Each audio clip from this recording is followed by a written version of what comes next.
আজকে চলছে শিক্ষার্থী যারা রয়েছেন কোটার সংস্কারের দাবিতে তাদের কিন্তু শাটডাউন কর্মসূচি, এবং এই কর্মসূচিকে কেন্দ্র করে ঘটে যাওয়া বেশ কিছু সংঘর্ষের ঘটনার পরেই কিন্তু বন্ধ করে দেয়া হয়েছে ঢাকা সহ দেশের বিভিন্ন প্রায় প্রত্যেকটি বিশ্ববিদ্যালয়, এবং প্রত্যেকটি বিশ্ববিদ্যালয়ের মতন ঢাকা বিশ্ববিদ্যালয়ও কিন্তু অবস্থান নিয়েছেন আইন শৃঙ্খলা রক্ষাকারী বাহিনী, যাতে কোনো রকমের কোনো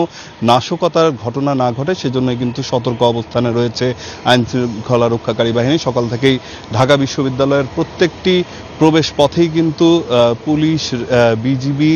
আনসারদের কঠোর অবস্থান আমরা লক্ষ্য করেছি, এবং তারা কিন্তু ভেতরে প্রবেশের ক্ষেত্রে বিধিনিষেধ আরোপ করছেন, এবং মানুষকে আসলে দেখা হচ্ছে যে আসলে তারা বিশ্ববিদ্যালয়ে কি কারণে প্রবেশ করছে। আজকে যে কর্মসূচিটি রয়েছে, বিশ্ববিদ্যালয়ের যেই শিক্ষার্থীরা রয়েছেন তারা কিন্তু হলো যেই ডাকটি দিয়েছে পুরো ঢাকা শহরের বিভিন্ন পয়েন্টে, এর আগে যেই পয়েন্টগুলোতে তারা অবস্থান কর্মসূচি পালন করেছেন সেই জায়গা থেকে আবারও আজকে অবস্থান কর্মসূচি বেলা 11টার দিকে শুরু করবেন, এবং সেখান থেকে কিন্তু তারা এই অবস্থান কর্মসূচির পরে কিন্তু ঢাকা বিশ্ববিদ্যালয়ে মুক্ত যেই আন্দোলন সেটির জন্য কিন্তু তারা এখানে রওনা দিবেন। আমরা সকাল থেকে কিন্তু আইন শৃঙ্খলা রক্ষাকারী বাহিনীর সাথে কথা বলেছি, তারা যেটি বলেছেন যে তারা এখানে সর্বোচ্চ সতর্ক অবস্থানে রয়েছেন যাতে কোনো রকমের কোনো নাশকতার ঘটনা না ঘটতে পারে, সেজন্য কিন্তু তারা তৎপর রয়েছেন, এবং তারা তাদের অবস্থানে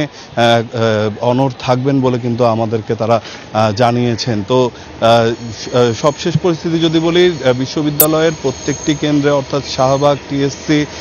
থেকে শুরু করে ভিসির বাসভবন পর্যন্ত কিন্তু প্রতিটি জায়গায় আইন শৃঙ্খলা রক্ষাকারী বাহিনীর কঠোর অবস্থান রয়েছে। প্রত্যেকটি হল এরই মধ্যে ফাঁকা হয়ে গেছে, কোনো হলের মধ্যেই কোনো শিক্ষার্থী নেই বলে কিন্তু আমাদেরকে নিশ্চিত করা হয়েছে। তো এই ছিল এখন পর্যন্ত আমার কাছে ঢাকা বিশ্ববিদ্যালয় থেকে সবশেষ তথ্য।